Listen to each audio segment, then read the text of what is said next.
Jožko je na kúpalisku s rodičmi, zrazu sa na vlhkých kachličkách pošmykne, stratí rovnováhu a už sa dokaličí, ale v poslednej chvíli sa chytí otcovho pipíka a zachráni sa.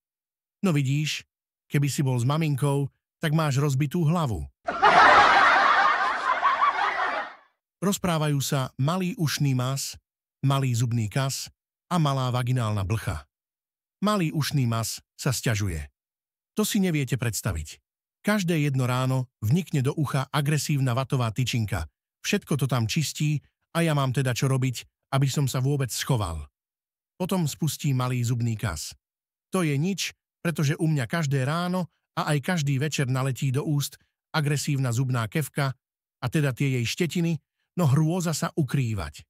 Malá vaginálna blcha len kývne rukou a vraví, to je stále nič páni. Ku mne do ženského lona. Každé ráno, každé dopoludne, každé popoludne a každý večer vniká akýsi holohlavý pán, nevie sa rozhodnúť, či má ísť von alebo dnu.